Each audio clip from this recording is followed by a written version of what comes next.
iPadOS 26 Beta 1 is here, and this is one of the biggest updates to the iPad in recent memory. So in this video, I'll be showing you more than 35 new features and changes found in the software of iPadOS 26. Okay, so we have to start off with the obvious, the liquid glass redesign. Right once you install iPadOS 26 on your device, you will see a massive change in pretty much every UI element on the device. Every app icon has been updated with a new glass look. Some of them have more drastic changes like the camera app icon. Also on the lock screen, you can see that this looks quite a bit different with the glass numbers there for our time. And if you go into the home screen, we have a new bounce-like animation when you go from the lock screen into the home screen. Also, if we hold down on our home screen and go into edit, which you can see these buttons are different as well, just like in iOS 26. So if we go into customize right here, we have the option to customize our app icons. So you can set this to be always on dark mode or auto. And then we also have the clear icons as well. So if you want to set your icons to be clear, you can do that. You can make them either light or dark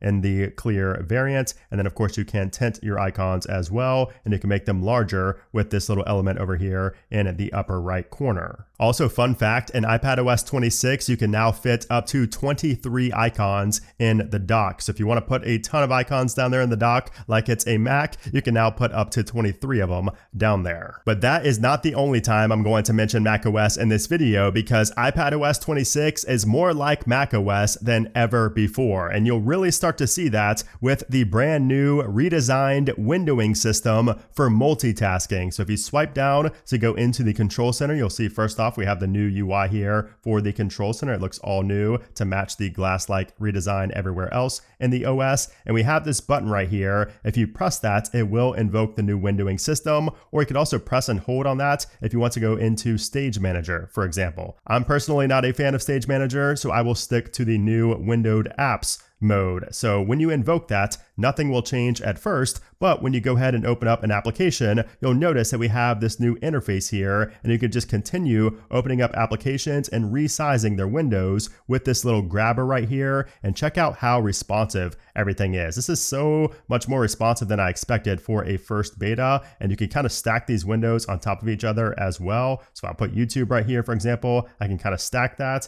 We'll just go ahead and put notes, and we'll kind of stack that as well over here on top of it. You can see there's not near as many bounds, there's not near as many limits as there were with Stage Manager. So it's not trying to create space for you. It's allowing you to stack as many windows on top of each other essentially as you want, which is nice. And again, much more like macOS. Now you could also drag these as well. So if you want to pull and drag a window, you can do that down there from the dock as well. It will open it up in full screen, and you can kind of just minimize it or resize it to your liking right here. And you could also do kind of a flicking motion as well. So if you kind of flick these over from side to side, they will go into their place. So that is really cool. That's kind of a new little motion that Apple was showing off. But it gets much better, because if you see right up here in the top left of all of these windows, we have these three little buttons, and they might look familiar. They might look like macOS, because they are. If you tap on that, it will expand that view, and you can see you can close, minimize, and make full screen. These are the stoplight buttons that we have on macOS, and they work perfectly here in this mode. And even when you do go into full screen, you'll see that they still exist over here in the upper left-hand corner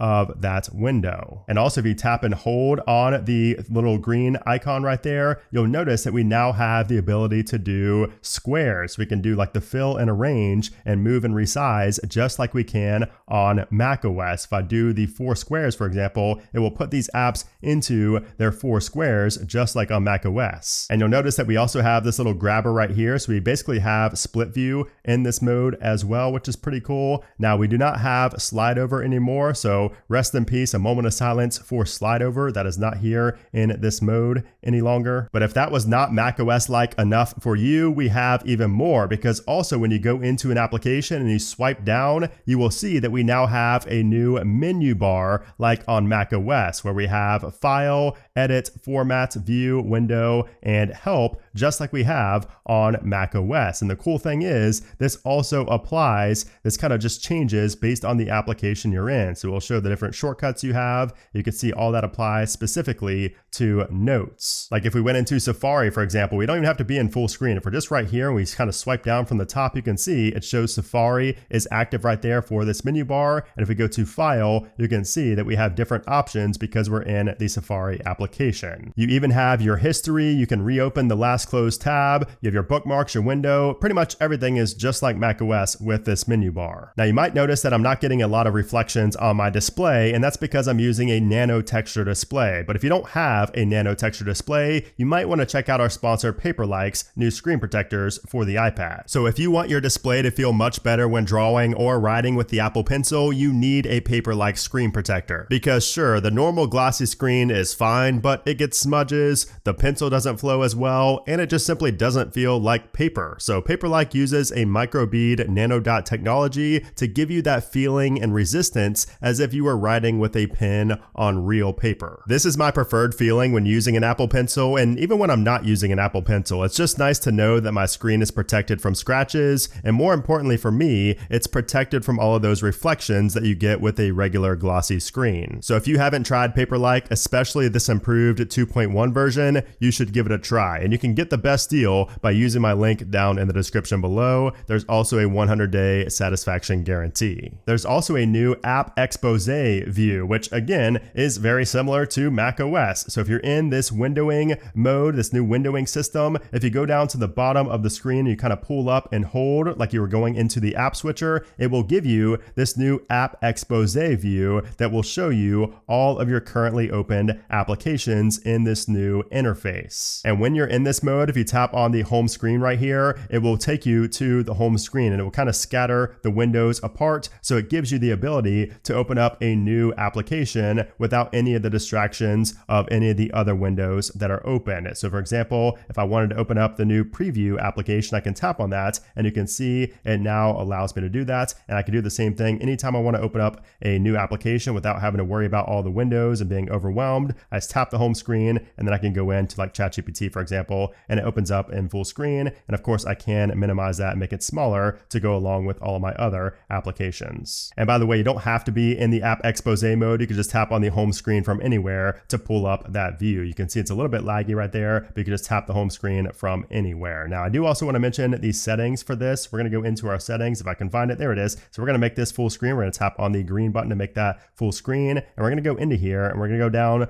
to our multitasking and gesture section, because here is where you can see the new windowed apps section. I'm going to start using the pencil so I don't get my screen all smudged up. But anyways, you can see that right here, we do also have the option to close all windows after swiping home. So if you think that when you go home, you want to get out of all windows and just kind of start fresh, you do have a toggle for that. Also, there's a toggle to automatically show and hide the dock. So you can turn that off if you do not like that. That is enabled by default. Oh, and by the way, if you're using the trackpad on the Magic Keyboard, it's no longer a circle cursor. So before it was like this little clear circle. Now it actually shows as if it were a real mouse like on the Mac. Now there's also an interesting new multitasking feature when it comes to downloading large files from Safari or exporting videos in Final Cut Pro or exporting a photo in Lightroom, where you can now run those tasks in the background while doing other tasks. So for example, I'm downloading a big file right now. We'll go out of here. You can see it's still living up here in the status bar. It has a live activity for the download right there. That is not new,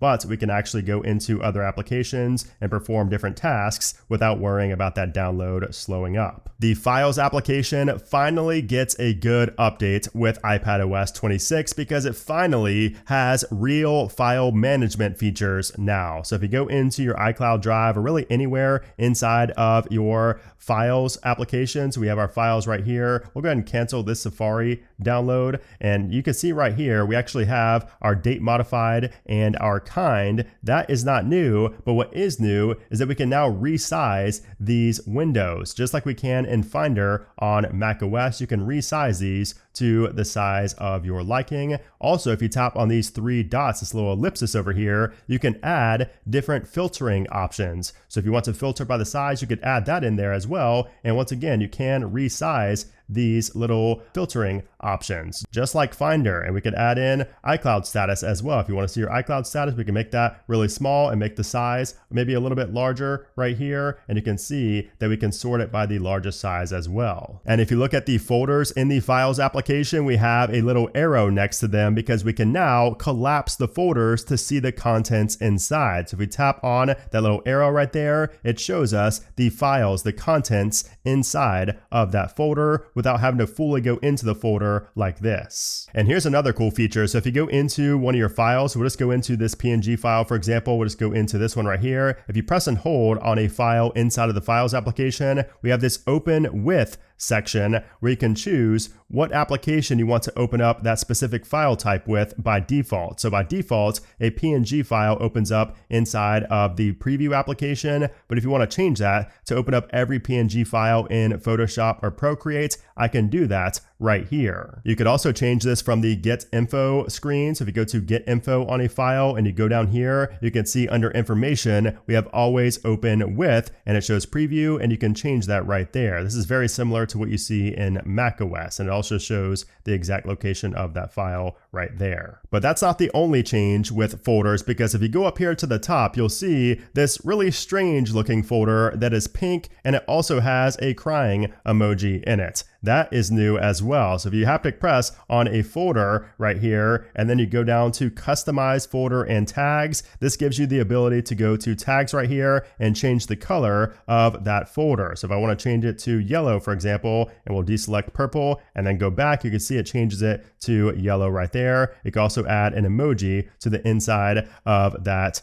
folder. So we'll just do the little, we'll just do this one right here, the starry eyes, and you can see that is what it looks like now in our Finder. There's also a feature that I use on macOS all the time that has finally come to iPadOS 26, and that is the ability to add folders to the dock. So if I go to my Downloads folder, for example, and if I haptic press on that, if you go down here, you will see that we have the new option to add to dock right here. So I go to Add to Dock and we pull up our dock down here. You'll notice that we now have our downloads right here. If you tap on that, it will show you your latest downloads in your downloads folder. That is super convenient. And you could add any of these folders that you would like to. So if you want to add documents there as well, we can go ahead and do that. We'll go to Add To, and then we'll go to Add to Dock right here. And now that will be added to our dock alongside our downloads. If you hover over those or tap on them, it will show you have your documents and your downloads right there. We now have a new preview application. So this is the same preview that we've had on macOS for quite some time. So this has now come to iPadOS, and this is going to be the best way to open, edit, and mark up PDFs and images. And this is designed to work with the Apple Pencil as well, which is great. So you'll see your recents right here. You also have browse. You can, scan a document right here. You have all these different options, but it will load in your recents, which is nice. So if I pull up this NDA, you can see kind of what this looks like in here. And it's really easy to autofill and kind of mark up right here as well. So this will be much better than doing this through Notes. But that's not the only new application, because we also have the new Games application. So this is also on iOS 26 and of course macOS 26 as well. But this is the new Games app on the iPad. Really nothing brand new in here. It's just a new app and everything's kind of just joined together in one section. So we have the home right here where you can see what your friends are playing, some of the games that you've recently played, arcade, you have play together, and you have library here as well, where you have events and you also have achievements along with some of the other games you might want to play. Now there's also an interesting new feature in iPadOS 26. It's also in iOS 26 as well, but it's called local capture. So if you go into your control center right here, and we're going to search for local capture. So if we type in local right there, you can see this is local capture. So you can invoke this right here from the control center, and it says capture your own audio and video during the call to save and edit later. And you can choose where you want that to save to. So this is pretty cool. If you're maybe doing a podcast on your iPad or something like that, you can hook up a device through the USB-C port, the Thunderbolt port, and you can capture that audio and save it when you're in a call, whether you're on Zoom, FaceTime, Teams, or something like that. And also when you're in a call or a FaceTime, if you go up to the FaceTime controls right here under audio and video, you can see you have a new UI here, a new menu where you can choose a microphone that you want to use. If it's it's not the same as the system, which is the iPad. And by the way, as you can see, the FaceTime application has been revamped on the iPad as well, very similar to what we see on the iPhone with iOS 26. Now we also have the screenshot features that we see on iOS 26. If we go ahead and invoke this for a screenshot, you'll notice up top here that we do have the option to switch to the thumbnail view if you would like to. So I don't like that. I like this new little way of doing this here. So we do not have the visual intelligence features on the iPad, unfortunately, at least not yet, but you can see that we do have the new interface right here. Also, if you tap on the plus, we do have the new magnifier back. So you can magnify something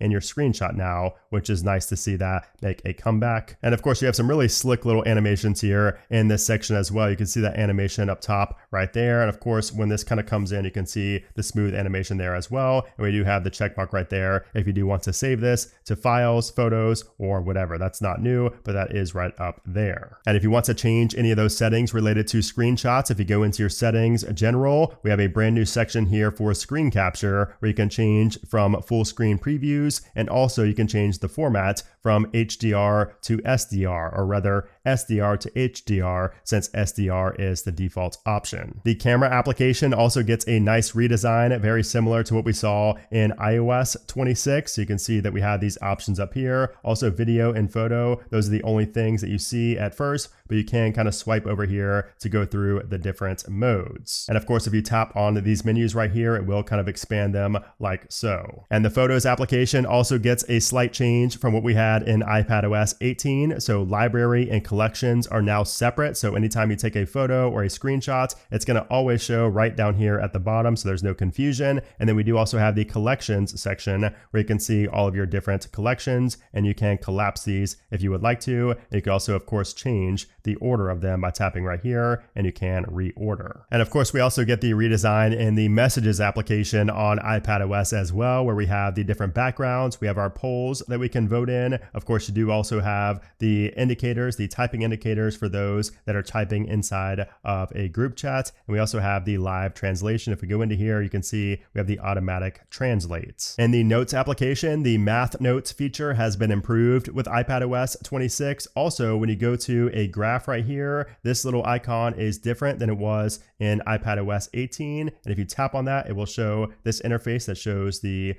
problem that was solved with this graph right there. And if you tap on the ellipses right here, we also have the glyph icons to the left. This little interface, this little menu looks better than it did on iPadOS 18 as well. And while we're in the Notes application, I also want to show you how I drew this right here, because I used a brand new pen called the Read Calligraphy Pen. This is the Virtual Read Calligraphy Pen. It's right here in the middle of these two. You have your options for your different strokes right there, and I really like how this one writes. Also in the Notes application, if you go to the share sheet right here in a note, we now have a new option to export as Markdown. So you can now export a note in Markdown, and you can see you will be able to save that to files or save to Dropbox or anything like that. The Image Playground application has received a nice update with iPadOS 26 and iOS 26. I'm somebody who uses Image Playground predominantly on the iPad instead of the iPhone, so I like this. But anyway, when you go into here, you can see that we have different styles now. So you have a Genmoji and ChatGPT option to choose for a style for your Image Playground. And when you go into ChatGPT, you can go even further to make it an oil painting, watercolor, print, anime, or vector. So you could do all of that right here, and it will go into ChatGPT to create that image for you. So you can combine different things. You could add, the suggestions down here. You could add people from your camera roll. You guys know how it goes with Image Playground, but it's much better now, and you have new options for animating those images in the Image Playground app. Oh, and also there's a new app icon for Image Playground as well that looks a lot better than it did last year. The Shortcuts application now has intelligent actions thanks to Apple Intelligence support being added. So if you go to create a new shortcut, we have a brand new section here for Apple Intelligence where you can use specific models. So the cloud model, the on-device model, or ChatGPT's models. You could use any of those, and you do also have some other actions down here as well. And if we go back and if we go into the gallery over here, we do also have the option to use pre-selected or kind of pre-made shortcuts here from Apple using the models from Apple Intelligence and or ChatGPT. And then if you go into your settings and go into the privacy and security section, we have a brand new section for blocked contacts right here. This used to live inside of messages. Now it's inside privacy and security, and it's better laid out as well. And we do also have new parental controls, just like we have on iOS and macOS. And I may as well mention this because this is probably more applicable to iPadOS than iOS. So if you go into the privacy and security section and then down to the bottom to security, we have wired accessories. So by default,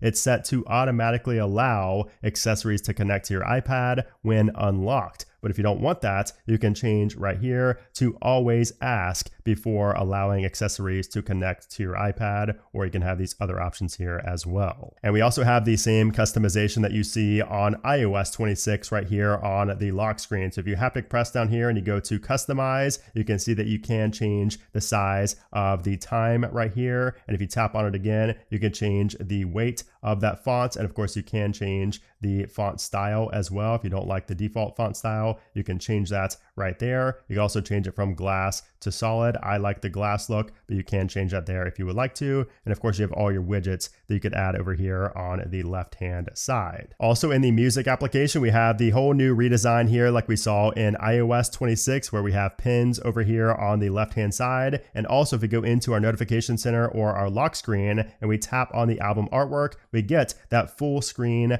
album artwork, and it's also animated here with iPadOS 26. And you'll notice how up top our time and our date shrinks down, and it looks like that when you have the animated album art going. Really, really cool. You can see the clouds moving right here. So that is a look at the new features included with iPadOS 26. And again, this is a much more macOS-like update than anything we've seen in the past, and I am personally a big fan of it. We still have a ways to go, but this is a great step in the right direction. So let me know what you guys think about iPadOS 26 down in the comments below. Are you happy with it? Are you not happy with it? Let me know all your thoughts down there in the comments below. And of course, if you enjoyed this video, as always, I would appreciate if you gave it a thumbs up. Also, be sure to subscribe so you don't miss out on future iOS, iPadOS, macOS, all those good videos coming in the near future. But anyways, guys, thanks for watching, and I'll see you soon.